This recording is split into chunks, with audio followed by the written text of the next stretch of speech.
was angry at herself for having fallen asleep. The Dutch courage was too strong. Now the sun was rising, and a snoring, fat reality was taking shape in the shafts of light of the hotel mirror. Checking for her clothes, she tried not to look at the naked man pressed against her in bed. She peeled his clutching fingers from her breast, untangled her legs, and slipped under his sweaty arm. Quickly putting on her bra, she caught the smell of his dried nicotine saliva on her skin. The stink and memory of the past few hours made her retch. She ran to the bathroom and stuck her head down the toilet, pulling her long strands from the water in time. She needed a shower to wash away his aroma from her body. Not here, though. She knew what she had to do, a decision she had made while she had reluctantly let him labor over her. Tiptoeing back to her clothes, she dressed quickly, slipped her shoes on, and let herself out into the hotel hall and to the lifts. When she reached the ground floor, the same security guard from a few hours earlier gave her a knowing look he reserved for prostitutes. A torturous notion hit her in the face. Is that what I am? She ignored the guard and the 2 CCTV cameras that followed her with their blinking, recording eyes. Still in the short cocktail dress from last night, her exposed skin changed color, burning with shame as bright as the carpet. Why couldn't I have stayed awake, got out under cover of darkness, she thought. She walked the red velvet path through the casino floor toward the sunlight. Exit, the sign recommended, and she followed the arrow. Walking in between the gold plastic chains lining the route, she saw many of the same faces from the night before, still feeding their silver into the hungry slots. Outside, she checked her phone. 25 SMS messages, 15 missed calls, and 7 voicemails, all from her husband Jake. She twisted her wedding ring off and dropped it into the bin next to the neon casino sign. "Vero!" came the shout from across the busy highway. She recognized the voice but tried to ignore it. It came again. "Veronica, wait." She stopped in her stride just short of the bus stand and watched as he dodged the cars, hurrying toward her. "Are you okay?" he said, reaching his quivering hands for her bare shoulders. She shook her head in disbelief. "You have the nerve to ask me that. Do I look okay? I'm dressed in a cocktail dress at 8 a.m. You have turned me into a whore." He guided her away from the listening people at the bus stand. "I'm so sorry. I never thought it would come to that. I had the best hand of the night. How could he have had 4 aces like that? It's just impossible. I lost." "Well, you did lose again," she said. "Everything, and I mean everything this time. You gambled the very last thing you had, me. You showed me just how much I am worth to you." "I didn't want for you to have to do that," said Jake. "You must know that. The thought of it has been killing me all night, what he was doing to you. I called you so many times." "Well, I was busy paying your debt." She spat the words at him. The people at the bus stand now fixated on them. Jake stepped back, looking her over for bruises. "I can't believe what you did for me. Did he hurt you? Because if he did, I didn't do it for you. I did it to save our flat, the home you gambled and lost. Am I hurt? Yes. But that was all you're doing. You hurt me, Jake," she said, her eyes burning his flesh. She panted, suppressing her rage in the early sun, spotting her bus in the distance. "So what now?" whispered Jake, trying to calm her. He held his hands out to her, hoping she would walk into them, but she didn't. "I'm going to Caroline's house. I'll sleep on her sofa for a few nights. I have nowhere else now, do I? Your fat friend will probably be on his way over to collect his spoils soon, and I don't ever want to see his ugly face again. That's all our possessions gone, Jake, she said, hitting him. As for you, I think you should probably go to hell. Vero, said Jake, reaching for her shoulders again, but she pushed him away hard this time. He stumbled backward onto the pavement. I'll put it right, he yelled from the floor as she got on the bus. I'll go back in there and win it all back. Veronica just shook her head and found a seat facing away from him. Jake watched as it pulled away, heading out of the city. He kept his eyes on it until its shape was just a single red diamond on the horizon.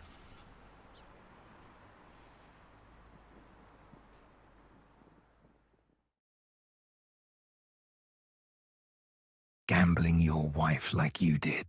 Now that was low, said Desmond smugly, moving his chips to the center. I'm all in, he continued, keeping a close eye on Jake and the pack of cards in front of them. I hope I never sink that low, he added. But Jake remained silent as Desmond laid his cards down. Show me what you've got. Jake kept his unsmiling, card-playing countenance as he showed his hand, his kings easily beating the opponent's meager offering. Yes, exclaimed Jake in excitement. I've won them back. He took hold of the pot of chips with both hands and clawed them toward him. Desmond shook his head in disbelief and threw his hands up in the air.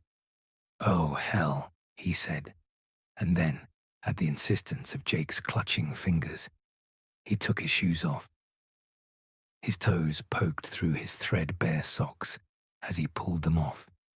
Then Desmond reluctantly handed the dusty footwear to Jake across the makeshift card table. Jake immediately put them on. Desmond stood despondent for a moment, looking down at his toes, then searching around, found another piece of broken dresser and poked it into their oil drum fire. The dark alleyway was sheltered, but a breeze now blew from the north and the main street beyond. So tell me more, said Desmond. What happened after you gambled your wife's favors in that card game? Jake sat, looking forlornly into the fire as the dresser leg began to crackle. The momentary thrill of the win interfered with by the pained memory of that time. I lost her, of course, my Queen of Hearts. She was a good woman, he said. She didn't deserve what I did. That was the worst day of my life. Even worse than this, spluttered Desmond, gesturing the junk-strewn alley they occupied. Jake nodded. She's living over in Wakefield now. So Caroline told me last year. Someone in the day center phoned her for me. She works in a library, so she said. I can imagine her as a librarian. She was always clever and classy, a real diamond. Ain't you spoken to her since? Said Desmond, searching for the bottle in his dusty jacket pocket. Jake shook his head. No, I just don't know what I would say to her. Wouldn't want her to see me like this. Do you think she'd have you back? Asked Desmond, scratching at his chest through his ragged shirt. Jake thought on it for a moment. You know, I think she actually would. I mean, I would have to earn her trust back, show her I had quit the gambling for good, but I know her heart. She would forgive me. I'd bet on it. Of course, it wouldn't be easy, but she is an angel, a very rare woman. Hit the jackpot when I met her. Jake noticed Desmond's eyes become watery. He wasn't sure if it was the smoke from the fire, the meth, or his story. Maybe you should call her sometime, said Desmond. Jake shook his head. If I had the money, I would buy a train ticket and travel to Wakefield, escape this life, and show her I am a new person. Sinking down here to this depth has taught me good. Maybe she could send you the money, said Desmond, still scratching. You could pick up the cash from just about any place you name in town here. You could then buy that ticket. 50 would do it easy. I would make sure you get on that train. Be your conscience. Make sure you didn't get tempted. I could even pick up the money for you if you like, and hold on to it to make sure you did it. Jake stood. Thanks. I'll remember that, he said. I'm going to the back of the all-night food parlor to see if they have any late-night chuckaways in the skip. Are you coming? Desmond shook his head, holding his bottle of purple drink aloft. I have to kiss my loved one goodnight, he said, then took a long swig from it and smiled into the fire. Jake walked back down the dark alley toward the streetlights. When he got back into the main road at the end of the alley, a drunk was busy negotiating a taxi. The cab driver seemed reluctant, but the man got out his wallet and, taking some notes out, gave them to the cab driver through the window. The driver, now satisfied, let the drunk inside and they drove off. Jake attempted to cross the street, but his eye was caught by something fluttering in the gutter where the drunk had stood. He looked down and saw what it was: paper money. He brought his foot down on it hard, then looked around him. There was no one at this end of the high street to witness. He crouched down as if to tie his shoe and palmed the note. Quickly moving to a shop doorway, he peered into his palm. It was £100 note. He gasped in disbelief, his heart pounding in his ears, and he struggled to catch his breath.